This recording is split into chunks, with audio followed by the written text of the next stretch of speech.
Hola Luis, ¿qué tal? Hola Juan, ¿qué tal? Otra vez encantado de verte. En remoto Encantado. de nuevo, ¿no? Sí, a ver cuándo nos vemos en presencial. Es, Em, sí, de nuevo para mí es un placer tener un rato de conversación contigo, después de haber grabado aquel podcast que creo que ha tenido muchísimo seguimiento.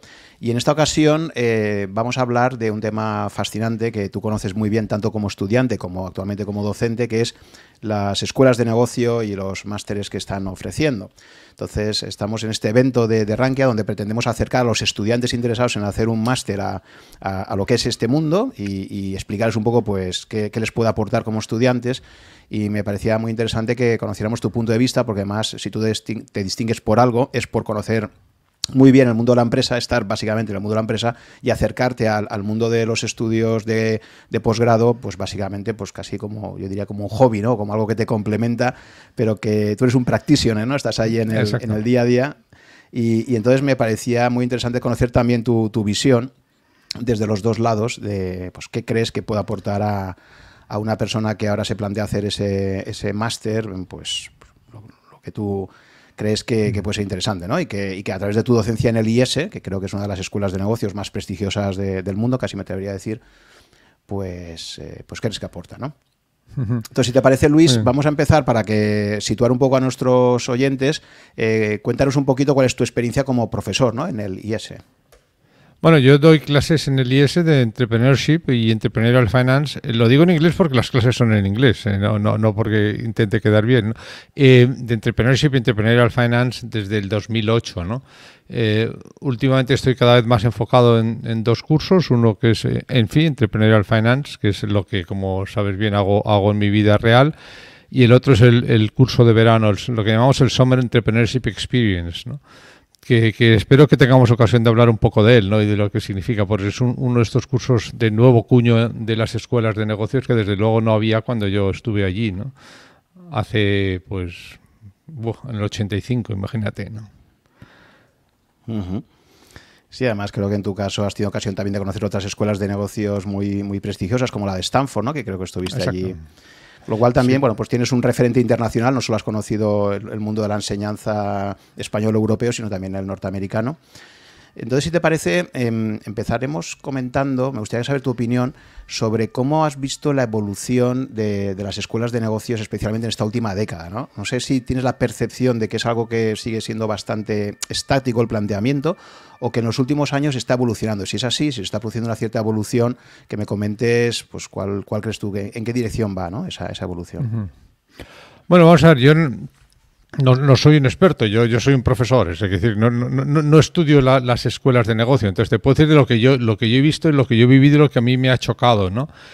Lo primero que me chocó cuando volví, digamos, después yo acabé en el 85 y empecé a dar clases en el 2008, pues quizá lo que más me llamó la atención fue la entrada, ¿no? Porque a mí me dijeron, oye, que si quieres dar clase, no digo, bueno, pero espera, si esto es un conflicto de interés como un castillo, porque yo, como sabes, me dedico a invertir en startups, o sea, me dedico a buscar emprendedores, ¿no? Entonces esto es como meter aquí el zorro en el gallinero, ¿no? Entonces, claro, pues claro que me interesa, ¿no? Si me abres la puerta, entrar aquí, a mí me encanta invertir en MBAs y bueno, pero me parecía que había como un cierto conflicto de interés y lo que me dijeron, no, es que esto es justo lo que se está buscando, ¿no? Lo que se busca es acercar precisamente las escuelas de negocios, lo que yo creo que es más amplio todavía, ¿no? La educación superior a la práctica, ¿no? Entonces, pues lo que queremos precisamente es que tengan como profesor de finanzas, ahora te diré cómo lo hacemos de una manera mixta, o sea, lo que yo llamo un real professor y lo que se llama un practitioner, damos el curso conjuntamente, ¿no? Pero precisamente lo que los alumnos demandan más y lo que como escuela en el IES queremos ofrecer cada vez más es este toque de realidad de que una persona de verdad que a lo mejor es el inversor al cual tú querrías ir dentro de una semana o dentro de un mes o cuando acabes, pues es el que ahora está discutiendo contigo un caso real, ¿no? Porque como sabes lo apoyamos en el caso. O sea que este enfoque de cercanía a la práctica pues desde luego no lo había en mi época y yo creo que es relativamente reciente, es una necesidad, ¿no?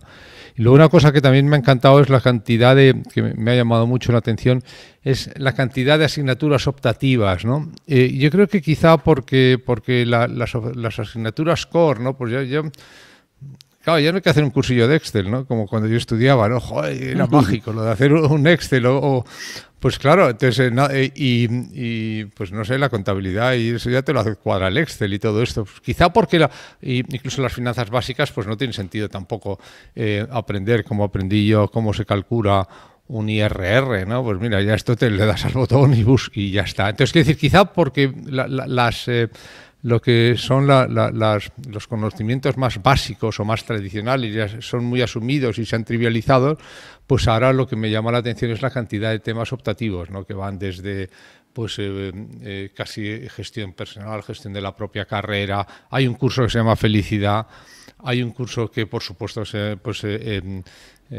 sustainability, o sea, hay muchísima más amplitud, tenemos una oferta muchísimo más amplia y mucho más rica de la que había en mi época, ¿no? Que era a ver cómo cuadras un balance, que está bien, hay que hacerlo, ¿eh? Esto hay que hacerlo en una clase para que luego sepas, pero ya la próxima ya no lo haces tú, ya lo hace el Excel, ¿no?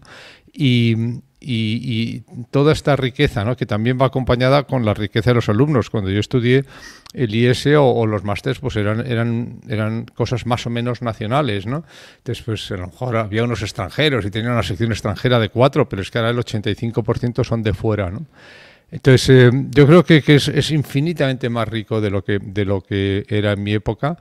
Y eso que en mi época fue tan suficientemente rico como para coger un tipo de filosofía como yo. Yo había estudiado filosofía y tenía experiencia de mensajero, de lo que ahora sería un Glover, que es lo único que había hecho, repartir. Entonces se repartían libros, ¿no? Y en 2 años pues salí en que... Bueno, no sé si preparado, pero salí de manera que alguien pensaba que estaba preparado para entrar en una empresa a ponerme a hacer cosas de marketing y de ventas, ¿no? Entonces, es verdad que es ya muy enriquecedor, pero yo ahora me da envidia, ¿no? Los alumnos, ¿no? Ya sabes, Juan, lo que dicen, ¿no? Que realmente, y es un poco mi vida, ¿no? O sea, yo siempre he querido estar en un aula, ¿no? Lo que pasa es que llegó una edad en la que me dijeron, tú ya en el pupitre, no, macho, si quieres estar en el aula tienes que ir a la tarima, ¿no? No me fastidies, y a mí lo que me gustaría es seguir estudiando, porque yo nunca he dejado de estudiar. Después de hacer el máster me he hecho el CFA y luego estudié muchas cosas, hasta que ya me han dicho, se acabó, ya no te dejamos estudiar más. Si quieres ir al aula por la tarima. Yo conozco a jubilados, yo conozco a notarios jubilados que se han vuelto a matricular para estudiar filosofía o para cualquier titulación, o sea que es una, o sea que... Sí. No, es verdad, claro que puedo seguir, por supuesto, estudiando todavía mucho, pero en el IS pues había un poco... Mi única manera de volver por el IS ya no me dejaban matricularme en el MBA. Sí que es verdad que, y yo tengo muchos amigos que estudian muchas cosas después y me parece que es bueno, yo creo que es necesario, ¿no? La formación continua es esencial, ¿no? Vale, tú conoces muy bien el perfil de emprendedores, de fundadores de empresas, precisamente porque es el tipo de personas en las que inviertes, ¿no? Entonces, frente a esta, mucha gente que se está planteando montar una empresa, que ha acabado ya su titulación y tiene algo de experiencia profesional, pues se plantea también esto, decir, oye, ¿la fundo y a lo mejor en el futuro ya me hago un MBA? ¿O valdría la pena primero empezar por hacer un MBA y luego, cuando tenga ya un poco más de base, me planteo lanzarla? Me imagino que esto es una pregunta un poco teórica, porque cuando uno le entra a las ganas de crear, pues en ese momento normalmente no. Pero bueno, si tú pudieras dar un consejo así un poco de forma general, que ya sé que es difícil, ¿no? Porque cada contexto es distinto, pero ¿tú crees que en general, por los perfiles que tú inviertes, crees que es positivo y tú valoras el hecho de que vengan ya con un MBA? ¿O crees que no influye demasiado, ¿no? Y que, en fin, es una decisión personal, no sé? Bueno, yo tengo una respuesta clarísima. Por supuesto, aconsejo a todos y esto es una pregunta que me haces tú, me la han hecho muchas veces, ¿no? Me la han hecho emprendedores, me la han hecho hijos de amigos, me la han hecho sobrinos y me la hacen continuamente estudiantes, ¿no? Y yo siempre respondo lo mismo. En la duda, haz un MBA, ¿no? Yo creo que para emprender siempre hay tiempo. Una de las cosas que está pasando es que estamos acelerando demasiado el emprendimiento, ¿no? Y por supuesto que hay emprendedores que llegan sin ninguna experiencia y sin ninguna formación empresarial y hacen empresas magníficas. Y yo tengo entre las 100 empresas que he invertido, pues seguro que podríamos sacar 5 o 6 que son así, ¿no? Sin duda, ¿no? Pero también es cierto que hombre, si esto fuese deporte, pues el entrenar aumenta tus probabilidades de éxito, ¿no? Entonces, no es que un MBA te vaya a dar el éxito y si no eres MBA no vayas a tener éxito. Entonces, se trata de ver de qué manera puedes aumentar tus probabilidades de éxito cuando emprendas, ¿no? Y entonces, dentro de eso, digo, con este planteamiento, pues yo creo que un MBA es enormemente enriquecedor, ¿no? Como también es muy, muy enriquecedor tener experiencia operativa, ¿no? Como te decía, yo creo que tenemos un poco mitificado este emprendedor de capucha, ¿no? Que deja la universidad, ¿no?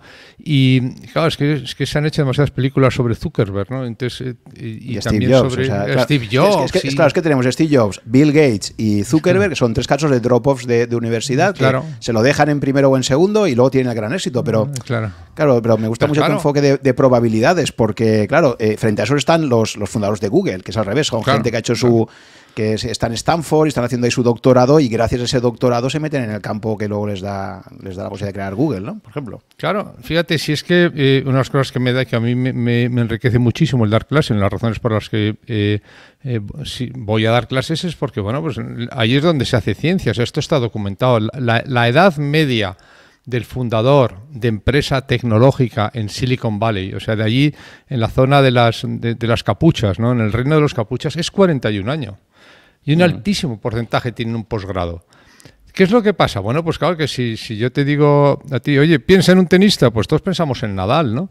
Pero el tenista medio, pues va en chándal y juega en chamartín. O sea, que es distinto. Entonces, el emprendedor medio, incluso emprendedores de altísimo éxito como los de Google, el emprendedor medio, tenemos lo que a ti sé que es un tema que te encanta, tenemos un caso de representative bias clarísimo cuando pensamos en este emprendedor que deja la carrera, ¿no? Y yo no digo que no haya casos en que haya que hacerlo, pero yo incluso mirando mi trayectoria como inversor, pues tengo destacados ejemplos de MBAs y digamos que tengo sobre representados los MBAs, ¿no? Que si lo miras tampoco debería extrañar tanto. O sea, si al final mucha gente en esto del emprendimiento también piensa que los inversores invertimos en proyectos, y no es verdad, invertimos en empresas, ¿no? Hombre, si invirtiésemos en cuartetos de violín, a nadie le extrañaría que tuviésemos violinistas de conservatorio, ¿no? Pues si invertimos en empresas, a nadie le deben extrañar que algunas de las personas del equipo emprendedor sean empresarios. Entonces, bueno, pues es una escuela de empresarios, no es la única manera. Hay empresarios magníficos y admirabilísimos que no pasan por allí. Pero bueno, de los violinistas, pues hay unos cuantos que han pasado por conservatorios, ¿no? Luego hay algunos que son autodidactas. Entonces, yo creo que en los deportistas, en cualquier sitio, hay muchas cosas que puedes aprender, ¿no? Pero no menospreciemos la experiencia y no menospreciemos la formación, digámoslo así, reglada, porque aumenta tus probabilidades de éxito de una manera significativa. Y sobre esto también hay estudios, ¿no? Hay un estudio conocidísimo del MIT sobre las probabilidades de éxito de los fundadores de startups tecnológicos, comparando los que son graduados y los que no de grandes escuelas. Yo, para serte sincero, tampoco te voy a decir que es que allí a lo mejor les enseñemos mucho, ¿no? A lo mejor es como dicen los un poco más cínicos, es que ya en la selección está añadido el 80% del valor, ¿no? Y que luego ya podían estar ahí 2 meses o 2 años haciendo otra cosa. Pero lo cierto es que estadísticamente es relevante, ¿no? Y en el caso concreto del emprendimiento, pues esta es una discusión que tenemos allí en el IES con los profesores, los practitioners, con los más, digamos, los que llamamos los real professors continuamente, ¿no? Y al final, mira, lo tenemos muy claro. Mira, hay una manera de emprender que es emprendiendo, ¿no? Entonces, por eso es por lo que estamos haciendo, por ejemplo, este Summer Entrepreneurship Experience, que es básicamente, te coges a los MBAs que desde luego no están preparados a estos, y lo hemos empezado ahora. Y tú fíjate qué curso tan extraño en una escuela de negocios tan tradicional como el IES, ¿no? Pues llegan el primer día, bueno, pues tienes que hacer un pitch de tu idea. Entonces hacen el pitch y dicen, muy bien, ya se ve que pitcheas de puta madre. Y ya se ve que el PowerPoint lo manejas muy bien.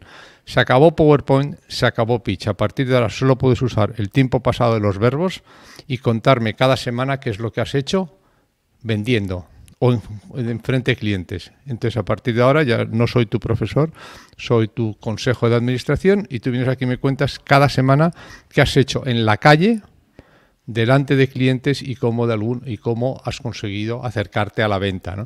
Pero esto es un cierto flash para los alumnos, pero es una muestra de esto, de que tampoco las escuelas de negocios son lo que antes parecía, ¿no? Que es un sitio como removido de la realidad, ¿no? Allí se van a enfrentar a inversores de verdad que les van a decir cosas como estas, ¿no? Mira, a mí no me cuentes historias que me las sé todas, ¿no? O sea, es que ya el PowerPoint del futuro. Ese ya lo he visto varias veces. Cuéntame qué has hecho esta semana y a quién le has vendido qué, ¿no? Uh-huh. Sí, sí. Un baño de realidad ahí, ¿no? Un baño de realidad que es esencial. Uh-huh. Y además que estamos hablando todo el rato casi, cuando hablábamos de los requerimientos, hablamos del CEO, pero no olvidemos que al final el CEO de una empresa se tiene que rodear de todo un equipo de dirección y que ahí aún es mucho más frecuente encontrar perfiles MBA, ¿no? Que no es antes, claro. O sea, porque, claro, en estos pocos casos que son gente que se han salido de la universidad, lo que sí que ha sabido es enseguida, y sobre todo cuando habéis entrado los inversores profesionales, lo primero que se suele decir es, vale, yo voy a invertir en tu empresa, pero lo primero que quiero es que complementes tu equipo de dirección, porque tú serás muy crack de lo tuyo, pero aquí me va a faltar el de finanzas, ¿no? El de operaciones, el de marketing, y quiero que sea gente con un perfil profesional mucho más asentado, ¿no? Eso es así, cada vez es más esencial, es dificilísimo ahora ya invertir, o yo no diría ya invertir, lanzar en solitario, ¿no? Y bueno, pues lo que decíamos un poco antes, pues mira, si esto es un cuarteto de violín, está bien que haya un violinista, si esto es una empresa, está bien que haya un empresario. Y es más, cuanto menos experiencia empresarial tengas tú como emprendedor, más necesitas esa persona, ¿no? Necesitas una persona que sepa cómo se mueve el euro en un balance, ¿no? Porque muchos emprendedores saben más o menos crear valor, algunos ya consiguen convertir ese valor en euros monetizando, unos consiguen ese euro de monetización en beneficios, pero ahí se pierden muchos, ¿no? Bueno, y eso cómo se convierte en caja, y eso es entrar en el territorio, por ejemplo, eso es entrar en el territorio del balance, que no es trivial, ayuda a que haya en una empresa alguien que sepa cómo funciona un balance, y si no te llevas muchas sorpresas, ¿no? Porque estamos hablando de empresas, ¿no? Uh-huh. Y respecto al momento ideal para hacer el MBA, yo sé que en el IES, por ejemplo, se suele pedir experiencia profesional previa, o sea, no se quiere buscar ese perfil de gente recién licenciada para incorporarlo, sino que normalmente se prefiere que vaya gente que ya ha tenido una cierta experiencia profesional previa, ¿no? Típicamente en consultoría, por ejemplo, ¿no? O en otras áreas, pero ¿cuál suele ser el perfil de tus estudiantes?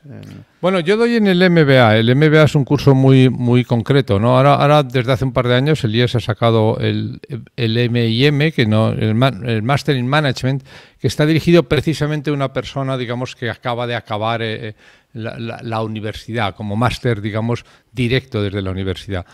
Yo no lo conozco porque no doy clase ahí, ¿no? Y yo creo que ese es un perfil y es un perfil sin duda muy útil y muy demandado, ¿no? Yo el mundo que conozco como alumno y como profesor es el mundo de los MBAs, y aquí típicamente te viene gente... bueno, sí, ya se preocupan de que haya una cierta variedad, ¿no? Tenemos en el último año tenemos una persona cuya experiencia es de bailarín, además en una compañía de street dance, o sea, que una compañía profesional de street dance, o sea, que tenemos de todo, y tenemos una influencer india, o sea, que hay todo tipo de formación, y además enriquece muchísimo, la diversidad enriquece muchísimo, ¿no? En los backgrounds. Hay algunos que tienen formación militar, y luego estadísticamente lo más normal es verdad que son la gente que ha pasado por consultoría y mucha gente que ha pasado por el mundo de finanzas, ¿no? por bancos, ¿no? Pero esto sobre todo, yo diría que no es porque se busquen, sino porque estas empresas o estas instituciones tienen el MBA dentro de su carrera. Entonces, en todas las consultoras sabes que al año 6, para pasar de tal punto a tal punto, tienes que ir a una escuela de MBA. O sea, es como una especie de paso necesario. Entonces, sí que es verdad que están sobre representados y que además son gente valiosísima, pero a mí personalmente me parece que enriquece muchísimo el que haya perfiles de todo tipo. ¿Cuándo es el momento de hacer el MBA? Yo creo que, por supuesto, cuanto más experiencia tengas sin pasarte, más aprendes, y yo creo que es un momento estupendo para abrir horizontes, ¿no? Que es un poquito para lo que tiene mucho sentido, ¿no? Pues tú normalmente quizá acabas la carrera, si tienes suerte empiezas a trabajar, y si tienes suerte pues te conviertes en un buen profesional en un espacio muy muy reducido de conocimientos. Pues eres un buen financiero, eres un buen auditor, eres un buen analista de cuentas de resultados, pero precisamente por eso, ¿no? Porque además las empresas en las que has estado normalmente te han puesto en ese tipo de papeles, pues de repente un día te das cuenta que estás viendo solo una parte muy pequeña de toda la empresa, ¿no?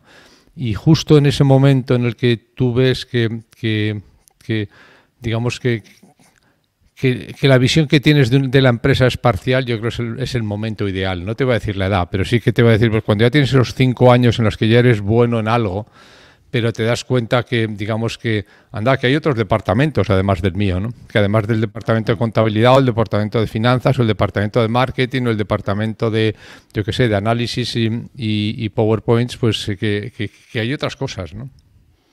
Sí, además, que creo que enriquece mucho más cuando tú vas a un MBA y tienes esa experiencia ya, y has pasado ya pues a situaciones de conflicto, de cosas que has vivido en tu empresa, y llegas allí y entonces, claro, cuando se plantean esos temas ya no es una cosa teórica que te están soltando, es que tú ya lo has vivido en primera persona y tienes mucho más contexto, ¿no? para aprender y absorber, ¿no? Porque tú ya has pasado por eso y dices, jolín, sí que es complicado eso, sí, porque ya lo viví en primera persona en mi empresa, ¿no? Entonces... Eso yo Juan, lo veo esencial, y a mí es lo que me gusta precisamente del método del caso de que venga gente con experiencia, es precisamente esto, ¿no? O sea, yo creo que no hay cosa más práctica que una buena teoría, ¿no? Pero para ver la practicidad de una teoría tienes que haber tenido el problema y vivido el problema. A ti no te pueden decir que hay un problema con como hemos dicho antes, ¿no? Que puedes tener un problema con el circulante si no gestionas bien la caja, pero como hayas pasado por esto, esa lección, ese día, boom, ahí abres los ojos, ¿no? O sea que realmente lo mejor yo creo que es haber vivido el problema y que luego te den la teoría, ¿no? Y eso es lo que hacemos en el método del caso. Por ejemplo, el método del caso, nosotros no damos las lecturas con la solución antes, ¿no? Porque queremos que el alumno viva el problema y que vea, digamos, lo difícil que es solucionar. Y luego dice, pues mira, es que han inventado una herramienta para esto. Entonces se produce el momento ajá, que es el momento realmente de aprender algo porque ves la necesidad de aprenderlo, no porque está en el programa. Si tú no ves la necesidad de aprenderlo, pues simplemente lo coges, lo absorbes y lo guardas, ¿no? Pero si tú ves la necesidad práctica de una buena teoría, entonces es realmente cuando se te queda, ¿no? Y además es cuando te empieza a encajar todo. Y dice, ¿pero por qué me está contando este señor esto, no? No es porque lo ponga en el programa, es porque yo no he sabido solucionar esto no he sabido solucionar este problema hasta que no he visto esta herramienta, ¿no? Exacto, yo creo que uno de los grandes problemas que tenemos en la enseñanza de grado inicial es que al final, eso lo contaba Ortega en su primera clase, hay una famosa lección, primera lección de la universidad, y él decía, el problema que tenemos los docentes es que les vamos a dar a ustedes unas respuestas a preguntas que no nos han hecho. Entonces, ¿sabes? Es decir, él decía, es que es el gran reto que tienes para motivar a la gente. Es decir, pues a mí, por ejemplo, en mis clases me gusta siempre empezar preguntando la temática que sea, oye, ¿qué os preocupa de esto? Porque el problema es que uno llega y empieza, lección 1, y claro, el estudiante dice, pero si a mí ese tema de entrada no me interesa. O sea, ¿qué es lo que decimos? Claro, cuando uno, en cambio, efectivamente ha vivido ya un problema y llega allí ya y está súper sensibilizado, porque, jolín, ¿qué problema tuve? Pues de negociación, ¿no? O con el equipo, con este tema, o con los clientes, o con no sé qué. Cuando tú llegas ahí con problemas que has vivido y de repente te dice, bueno, vamos a hablar hoy de esto, de cómo negociar adecuadamente, ¿no? De cómo, o sea, le dice, jolín, es que me estás dando una posible respuesta a esto que lo he pasado tan mal, ¿no? Fíjate, no conocía la cita de Ortega, pero no solo me encanta, sino que me la apropio, ¿no? Porque es una, bueno, como solo lo hacen los grandes escritores, es una definición perfecta. Yo te quería decir, es mucho mejor que tú vayas al IES y a clase con las preguntas antes de que te den las respuestas, pero entonces te cuadran. Si no, no te van a cuadrar y no sabes por qué estamos hablando de esto, ¿no? Y eso es un ejemplo buenísimo, ¿no? Yo no vengo aquí a darte mis respuestas a preguntas que tú no tienes, ¿no? Es que preguntas tienes y vamos a ver cómo ves tú que se pueden solucionar y por lo tanto esto se te queda, ¿no? Uh-huh. Has mencionado antes el método del caso y también quería preguntarte, esa metodología entiendo que permite múltiples respuestas, ¿no? Porque, es decir, no se trata del método del caso, supongo que no se trata de encontrar la respuesta correcta, porque yo creo que la gente también en la universidad viene muy con, si por ejemplo das una clase de matemáticas o un ejercicio, la respuesta o está correcta o no está correcta, ¿no? Las matemáticas no admiten ambigüedad, ¿no? Pero claro, en los problemas empresariales de interacción social, ahí lo que suele pasar frecuentemente es que no hay una respuesta correcta, no hay posibles alternativas, ¿no? Entonces, ¿cómo gestionas tú eso, ¿no? En tus estudios de casos, ¿cómo gestionas la verdad o la respuesta o las múltiples respuestas que hay? Pues mira, curiosamente lo que hay que gestionar muchas veces, y a mí me cuesta a veces más gestionar, es cuando te preguntan, bueno, ¿y qué pasó? Digo, bueno, pues sí lo sé, porque muchas veces doy casos de empresas en las que he invertido yo mismo, ¿no? Pero claro, sé exactamente lo que pasó, pero eso no es el tema, ¿no? O sea, que precisamente lo que hay que gestionar es esto, ¿no? Lo que es enriquecedor del método del caso es primero esto, que realmente tienen la realidad de que no hay respuestas, ¿no? Y ahí quizás lo que pasó en aquel momento, y muchas veces doy casos. A mí me gusta dar casos siempre reales, porque la realidad tiene dos ventajas. Primero, que es mucho más rica que la ficción, y segundo, que la realidad no tiene que parecer verosímil, ¿no? O sea, que no tiene que fingir ver posibilidad, ¿no? Muchas de las cosas que vemos, si nos hubiesen contado que nos iban a encerrar, si a ti te hacen una película que nos van a encerrar a toda la humanidad durante 9 meses y nos van a poner una mascarilla durante semanas, pues eso no se lo cree nadie. O sea, la realidad tiene la ventaja que no tiene que demostrar que es verosímil, es verdad y ya está, ¿no? Entonces, la realidad es mucho más rica y tiene muchas más posibilidades incluso que la ficción o los casos de diseño, ¿no? Y esto es una de las cosas que es muy importante del método del caso, ¿no? Y luego el método del caso también a mí me encanta porque recoge esta idea de que hay muchas cosas que solo se pueden aprender haciéndolas, ¿no? Entonces, en el método del caso es que una persona en 2 años pase por, a lo mejor, pues 400 situaciones. Estamos acelerando la experiencia, lo que aprendes de esta persona, ¿no? Entonces, son cosas reales y son experiencias reales. Obviamente tienes que decidir muy bien qué tipo de experiencias quieres proponer, pero son experiencias reales y toda la metodología del caso tiene mucho de esto, ¿no? De comprimir el tiempo en el que se adquiere experiencia. Pero son experiencias que tienen que ser reales y luego tienen la belleza y la realidad de que, hijo, pues que no es fácil, ¿no? Y una de las cosas que hacemos, por ejemplo, pues, en un caso que daba hace poco, pues les pones trampas, ¿no? Les pones unos números y todos se lanzan a hacerlos, ¿no? Y dices, un momentito, te mira estos números son una tomadura de pelo, ¿no? Entonces, después de cuando ahora está mucho tiempo calculando, ¿no? Cuánto es el net present value de un flujo, ¿no? Que tiene 8 años y 3 escenarios. Y luego te dicen, estos escenarios están hechos con, no se puede decir aquí, ¿no? Pero ya sabes, no con la cabeza, ¿no? Estos escenarios se los ha sacado y no hay ningún valor de información en esos escenarios, con lo cual no tiene ningún sentido lo que estás haciendo, aplicar herramientas. Este tipo de cosas es lo que te permite decir, oiga, mira, si es que estás el método del caso de una manera muchísimo más rica, ¿no? No, yo estoy enamorado del método del caso. También es verdad que hay que elegir muy bien. No se trata de ir allí a discutir o a plantear anécdotas, ¿no? Uh-huh. Al final del método del caso, en algunos casos habéis invitado a los CEOs de las empresas que habéis estudiado o a algún directivo representativo a que asista a alguna clase, ¿en algún caso o no suele ser? No, perdona, no. O sea, en Enfi damos 22 sesiones y hay 14 con invitado. Y es que esta es la gracia, ¿no? La gracia es... me acuerdo, hay un ejemplo muy gracioso de esto, ¿no? Hay un caso en que precisamente es un emprendedor que hace una cosa que una cagada monumental, comete un error monumental, ¿no? Entonces, pues durante la primera clase, mitad de la clase, tú estás diciéndoles, bueno, pues ¿qué ha hecho este señor? Entonces, bueno, ¿qué hay que hacerlo? Entonces, hasta que sois el consejo, ¿qué haríais? ¿Quién le despediría? Entonces, alguien levanta la mano, bueno, pues tienes la ocasión, aquí está Marc, despídele, ¿no? Entonces, se levanta Marc, o sea, están tan acostumbrados a que haya guests que no te extraña que haya alguien allí al fondo y que en un altísimo porcentaje de nuestras sesiones es con el invitado. Por esto que te decía, de que luego además el protagonista puede añadir una cercanía a la realidad que es imposible hacer de otra manera, ¿no? Entonces, hay casos que son casos que he vivido yo y hay muchos casos, en la mayoría en los que llevamos invitado, ¿no? Uh-huh. Antes has hablado un poco de las innovaciones que ha habido en los cursos, en nuevas asignaturas, etcétera.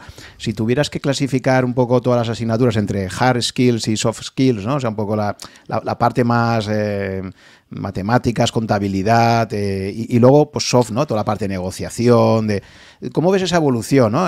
Actualmente para salir, una persona que salga con un MBA, que tú creas que tenga las condiciones adecuadas para poder emprender o para poder ocupar una posición directiva destacada, ¿cómo ves ese balance entre esas habilidades duras y blandas, digamos, ¿no? Hoy en día, ¿crees que cada vez más las habilidades blandas quizás van cogiendo peso o se mantiene siempre ese equilibrio? ¿Cómo lo ves un poco tú esto? No, sin duda. duda van ganando muchísimo peso porque las hard se están trivializando, ¿no? O sea, yo me voy a retraer a cuando yo entro en el IES. Entro en el IES, había estudiado filosofía, había sido mensajero, eran otros tiempos. Me acuerdo que en las primeras clases el profesor, que es majísimo, dice, es que aquí hay gente que no sabe calcular cuánto es el 2% o del 3%, ¿no?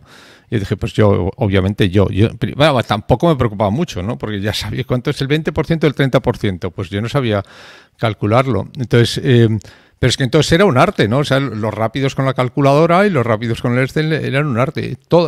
Hay una trivialización de los hard skills. La tecnología, una de las cosas que ha permitido es trivializar muchas de las cosas. O sea, hace a lo mejor 15 años, pues tú podías salir de una escuela de negocios y podías impresionar a alguien con un descuento de flujos, ¿no? Ahora ya, pues es que esto ya no vas a impresionar a nadie. Entonces, precisamente el peso de los hard skills a los soft skills es imparable, creciente y además, en mi caso, yo te diría muy bienvenido, ¿no? Porque yo creo que una de las cosas que a mí me gustan de los programas largos y de los programas full time, me encantan también los EMBA, pero me encantan los programas full time, es que son transformacionales, o sea, que son formativos en el sentido tradicional.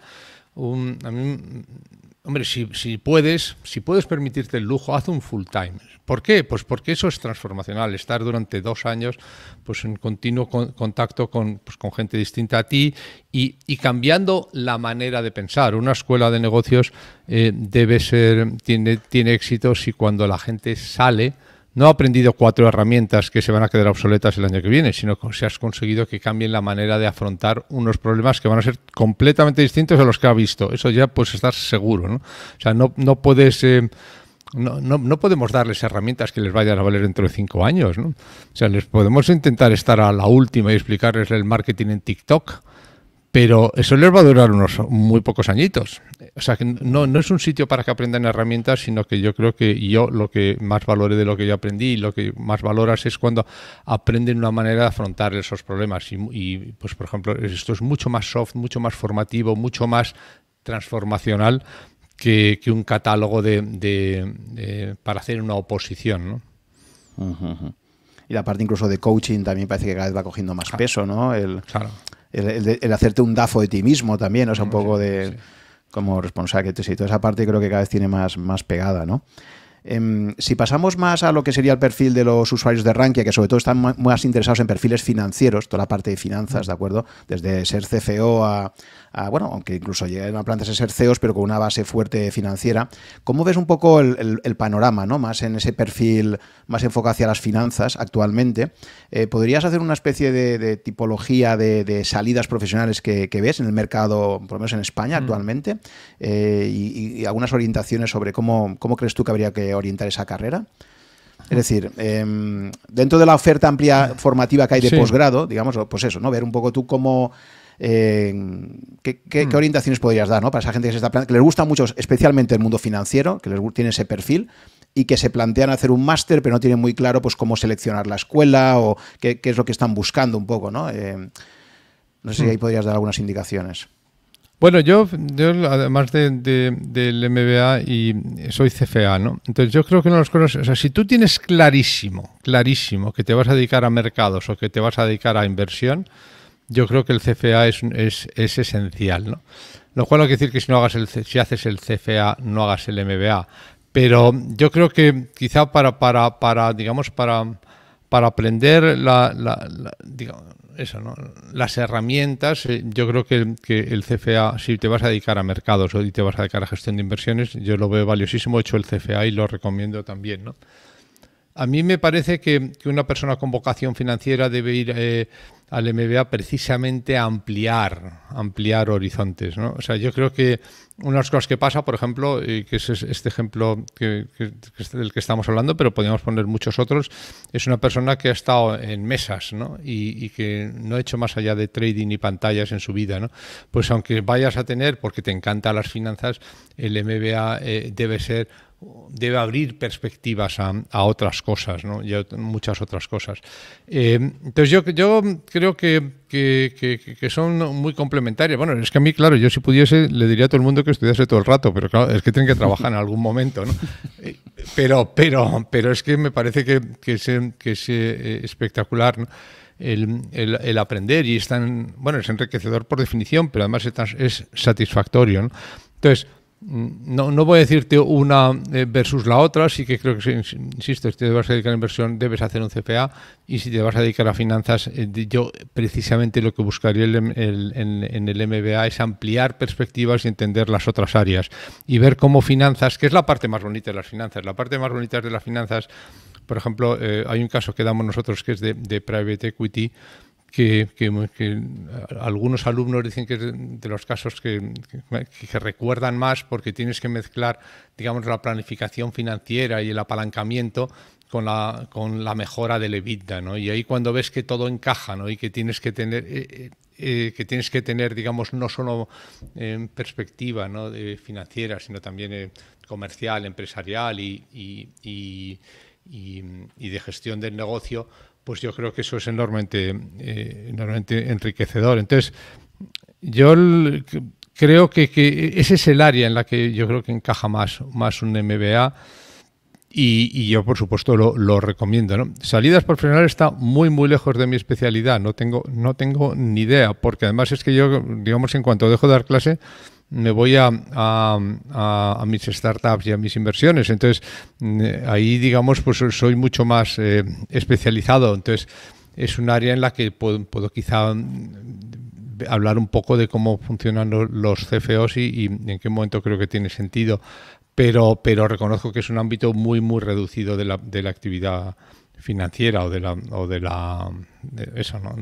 horizonte de posibilidades que hay dentro de finanzas profesionalmente, ¿no?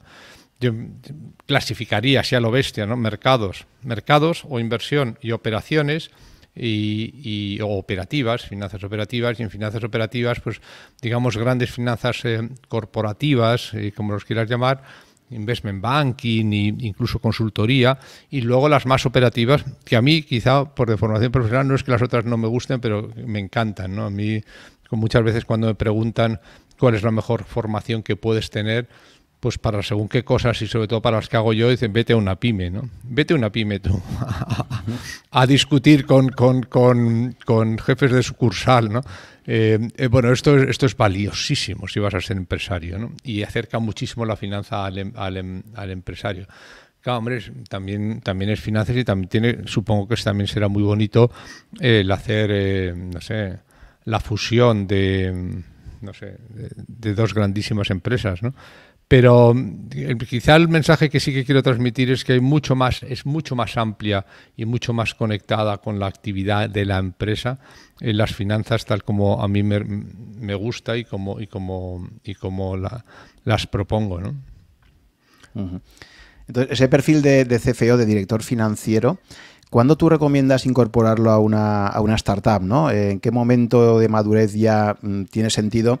Y pues eso, ¿no? Hasta qué punto pues el hecho de que tenga un MBA detrás pues te puede reforzar a la hora de elegir a ese perfil, ¿no? Supongo que además experiencia profesional, ¿no? Pero me parece que es una salida muy interesante, profesional, y que supongo que vosotros cuando valoráis en los equipos, en las empresas que invertís, bueno, quizás a lo mejor tú inviertes más en una fase más temprana y a lo mejor si estás más en fase semilla, a lo mejor no es tan habitual, ¿no?, que una empresa ya cuente con su CFO, pero bueno, ¿cómo ves ese perfil, ¿no? Bueno, yo creo hay un momento muy interesante que es de fundador y yo personalmente sí que valoro mucho que haya una persona con una formación y con una orientación financiera como fundador, ¿no? Pero es verdad que no es muy habitual y es verdad que es mucho más importante llegado, pues no sé, pasado un tiempo. ¿Por qué? Porque al final, mejor dicho, al principio, pues una startup lo que tiene, si no sabe qué modelo de negocio tiene, ¿para qué lo va a saber? Esto sí que es anecdótico, pero a veces pasa, ¿no? Te mandan el pitch deck, que es el instrumento con el cual te cuentan, te ponen, este señor, somos 5, ¿no? Y uno es CEO, otro es CO, otro es CFO y otro es CMO. Y te dicen, vamos a ver, usted que es CFO de la cuenta de 6 taxis, que es lo que hay aquí de gastos, ¿no? Porque claro, pero si no tiene un duro, ¿no? Y usted que es CMO de los 40 euros que se están gastando en publicidad. O sea que ojo con los Cs, porque no tiene mucho sentido. En una startup no tiene sentido especializarse. Entonces alguien que diga, bueno, yo soy CFO de una empresa que todavía no ha levantado dinero y que hemos metido entre todos aquí a pachas 15.000, pues mira, esto ya lo llevas hasta en la cabeza. Para esto no hace falta ser un gran CFO. Está muy bien que lo que haya en el equipo fundador porque lo necesitaremos más tarde, ¿no? Pero luego, claro, esta empresa, si luego encuentra un modelo de negocio, encuentra un mercado, encuentra, digamos, un negocio, encuentra una máquina de crecimiento, entonces sí que hay un momento clarísimo que lo ves, y yo lo he pasado por algunas empresas en las que se ve que si no tienes formación financiera, empiezas a llevarte sorpresas.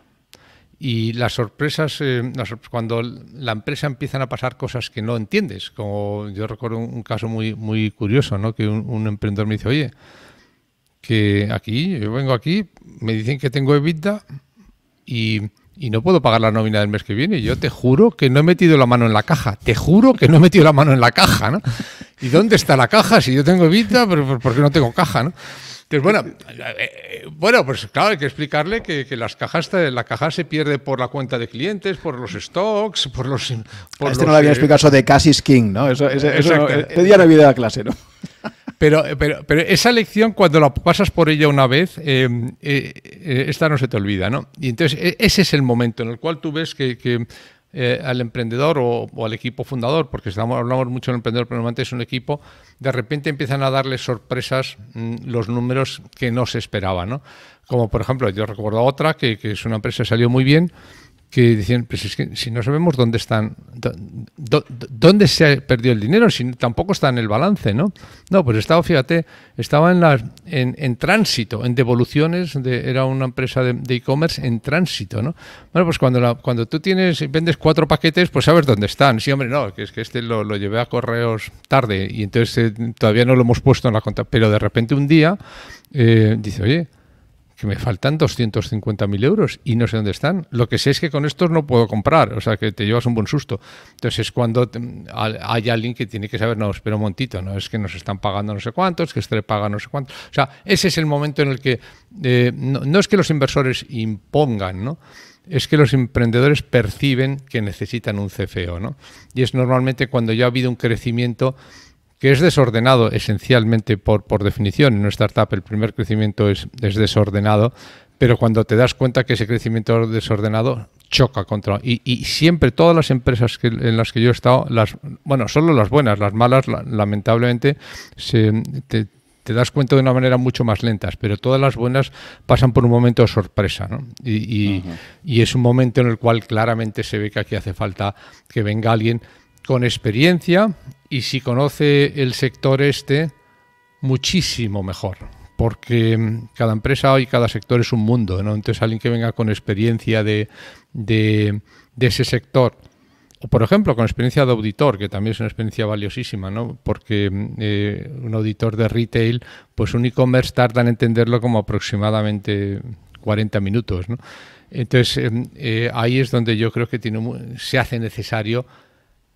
Si no lo tenías de antes, ahí es cuando se hace necesario. Antes era un nice to have, ahora es un must have, ¿no? Pero es distinto, ¿no? Uh-huh. Vale, Luis, y ya como última pregunta, en esta pandemia que hemos sufrido todos este último año, me imagino que el IES en tus clases pues ha habido un cambio de las dinámicas, porque bueno, no sé si habéis podido hacer algo de presencialidad allí, pero ¿cómo ha sido la adaptación en este caso de tus clases del IES a la pandemia? ¿Y qué cosas crees que se han introducido como consecuencia de todo esto, que vienen para quedarse? O sea, que creo que como siempre, ¿no? O sea, una crisis es una oportunidad también de experimentar formas de hacer las cosas diferentes. ¿Y qué cosas crees que van a desaparecer pues ya para el próximo curso, ¿no? Cuando estemos vacunados? Bueno, el IES ha hecho un esfuerzo extraordinario por mantener las clases presenciales todo lo que se ha podido. Y quiere decir que se han cambiado las aulas, se han duplicado, hemos desdoblado cursos para poder, o sea, por ejemplo, si no podían entrar más de 30 en el aula, pues a mí me ha tocado dar el curso 2 veces, ¿no? Y había 60, pues, o sea, ha hecho un esfuerzo, yo creo que es sobrehumano en esto. Y luego en el formato híbrido, que curiosamente es el más difícil, ¿no? Porque cuando todo el mundo es online, pues todo el mundo es online, ya está. Y cuando todo el mundo es presencial, todo el mundo es presencial. Pero acomodar el dar a aquellos alumnos que por razones muy justificadas pues no pueden ir, porque no pueden viajar cuando no se podía viajar, o porque están confinados ellos, o porque tienen un confinamiento más estricto, porque no están en contacto con un COVID, y acomodar a los híbridos con los presenciales, que ha sido complicado por pues ha requerido, por ejemplo, en cuanto a inversión audiovisual, ha habido que poner cables para que además, como es un sistema participativo, para que se oiga a todos los alumnos. O sea, que ha habido una tecnificación de las aulas espectacular. Pero el IES ha hecho un esfuerzo muy grande por mantener la presencialidad, que además los alumnos lo han agradecido y que ha funcionado muy bien, ¿no? Como anécdota te diré que claro, que después de todo este esfuerzo, ¿no? Muchísimo ha recaído en la organización y en el departamento de audiovisuales y en algunos profesores que han liderado, y cómo pues se ha incorporado las tablets en vez de las pizarras, y cómo los whiteboards sublimen a los blackboards y todo eso. Pues después de todo este esfuerzo, pues uno pensaba que los alumnos lo iban a valorar mucho, ¿no? Y cuando tienes confianza con ellos te dicen si esto del remoto no funciona, ¿no? Y entonces cuando esperas que te digan, porque claro, no es lo mismo interacción con el profesor, lo que te dicen, porque no es lo mismo estar sin compañeros, porque claro, estoy en casa y no tengo al lado a mi compañero, y no tener las reuniones de equipo, y no tener el trabajo en equipo, y dices, joder, o sea, que no éramos nosotros, macho, o sea, que es. Pero un poquito lo que sí que es claro es que toda esta interacción con los compañeros y todo, que es una parte esencial del MBA, es lo que más, digamos, ha resultado perjudicado. Entonces, ¿qué creo yo que han quedado? Pues han quedado muchas cosas. Primero, una tecnificación de las aulas que como siempre estaba pendiente. O sea, además a mí me encanta la tiza, ¿no? Pero bueno, pues es que seguíamos dando con tiza. Pues ahora pues es la tontería de incorporar los whiteboards, los notebooks, ¿no? El muchísimo mejor utilización de los recursos online, no digo incluso de assets online, damos muchísimo más el curso. Hay un curso, por ejemplo, en el que hemos sustituido todos los readings por podcast y vídeos. Es como un experimento, ¿no? Pero toda esta información valiosísima que hay fuera, ¿no? Pues cuando lo has tenido que utilizar por necesidad, y ahora te dicen, ya no es por necesidad, ya puedes volver a darles las lecturas de los casos, pues mira, de esto nos vamos a quedar algo, ¿no? Entonces yo creo que eso sin duda va a quedar. Y luego una parte que yo creo que es muy, muy importante es normalizar la presencia o sea, que haya gente que no esté presencialmente. ¿A qué me refiero? Sobre todo a los invitados. Amplía infinitamente el rango de invitados que puedes llevar, porque no es lo mismo pedirle a un emprendedor que está siempre ahí apagando fuegos en su empresa, ¿no?, que se coja el AVE y que pierda el día para venir a clase, que es para darles un beso en la frente, que decirles, oye, pues mira, a las 14:45 entras online, ¿no? No tiene nada que ver. Entonces eso te permite acceder a muchos recursos que están fuera de España, por supuesto están fuera de Barcelona, que están muchas veces fuera de España, y eso enriquece muchísimo. Entonces la normalización de que de que es posible que haya gente que antes es que era un lío, ¿no? Y como que no se hacía, ¿no? Y parecía como una descortesía llevar a alguien que no está. Ahora prefiero tener un invitado de calidad en remoto que no tenerlo, ¿no? Y luego, sobre todo esto, perdona Juan que insista en ello, o sea, la utilización de la cantidad de recursos que hay en estos momentos disponibles y que no usábamos casi por pereza, porque a mí me encantan los libros, ¿no? Pero estábamos, digamos, mucho más pegados al libro, cuando ahora, pues, eso, ¿no? Se usan materiales audiovisuales mucho mejor. Sí. Yo creo que el resumen es ese, y sobre todo creo que ha validado también lo que tú decías antes. Al final hacer un MBA es un tema experiencial, transformacional, como tú decías, y es verdad que lo que hemos perdido este último año pues es esa interacción con los otros compañeros. Es verdad que los profesores tendemos a pensar que la parte más importante son las clases, pero claro, es luego todo ese trabajo en equipo que haces, es lo que ocurre fuera del aula también, ¿no? Y claro, como cuando hemos ido estudiando nosotros, ¿no? Que al final también, pues es tomarte las cervezas con los compañeros también, todo eso, ¿no? Claro. Y por ejemplo, también cuando tienes un invitado, ¿no? O sea, pues no es lo mismo luego poderte acercar a la mesa y encontrártelos por la cafetería. O sea, eso, yo en mi vida profesional, no solo en la académica, no, porque, por cierto, has dicho que es un hobby, ojalá fuese un hobby, ojalá le pudiese. Esto los alumnos, tú lo sabes perfectamente porque das clases, no son conscientes de lo difícil y la cantidad de horas que hay detrás de la improvisación en una clase, ¿no? O sea, es que es enorme, o sea, que ojalá fuese un hobby. Pero vamos, lo que sí que es cierto es que en la otra actividad profesional como inversor, lo que echo de menos es eso. Lo que echas de menos es la famosa serendipia, ¿no? O sea, el que de repente te vas a un consejo y antes de hablar de lo que se va a hablar aquí, pues te encuentras otro que hace mucho tiempo no lo veías y que te dijo, llego tarde, pues que vengo de otro consejo y tal. ¿Y qué pasa allí? Pues que, bueno, pues mira, esta es una oportunidad. ¿O has visto tú a no sé quién? O sea, todo está ahí es donde surgen las oportunidades, ¿no? Y eso es lo que yo creo que se ha perdido y es lo que echan de menos los alumnos, y yo creo que con toda razón, mucho más que la de tenernos delante físicamente, que no les aportamos tanto, ¿no? Muy bien, pues nada, muchísimas gracias, Luis, por todos tus consejos y experiencias, y espero que ayude a los que se están planteando hacer un máster, pues al final cuál hacer y qué es lo que pueden obtener como valor, ¿no? Que creo que ha sido tu principal aportación. Así que muchísimas gracias por estar aquí este rato con nosotros. Pues gracias a vosotros, y si puedes, haz un máster.